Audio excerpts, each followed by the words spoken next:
Isabel Rodríguez Vila, molt benvinguda a Terrícoles. Hola, bon vespre.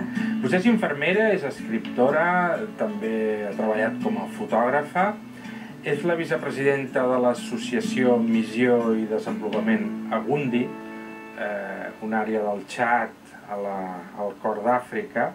És autora de diversos llibres, el darrer, Cuando nos vamos, a donde vamos, que és una reflexió sobre el morir a partir de la seva experiència pròpia. Per què tenim tanta por a morir i ens costa tant acceptar la mort? Principalment perquè tenim por del sofriment, de lo desconegut.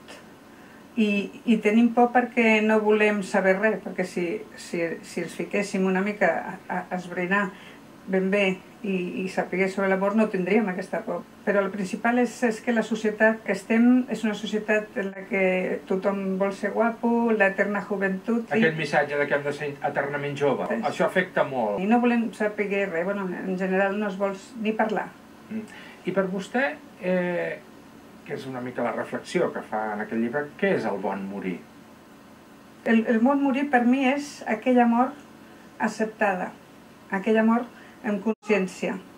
Quan una persona està malalta, està en pal·liatius, o una persona sana però que ja és velleta i està ja cap al seu final, el bon morir és quan accepta que ja és gran, accepta que ja és el final, en consciència, i es despedeix, fa tot el que ha de fer, fins i tot perdonar, si ha de perdonar, poder dir adeu, però no negar-se a l'evidència de que se li acaba el final, i preparar-se una mica per aquest moment.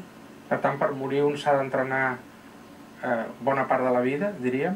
És un entrenament, un agafar consciència? En realitat només és estar alerta de que no som, que tenim una impermanència, de que no som eterns, i que arribarà un dia, perquè en realitat la mort és el més segur que tenim a la vida. I quan un es fa la idea de que un dia o altre s'acaba, vius inclús amb molta més velocitat, amb molta més intensitat, perquè mai sabem quan, no?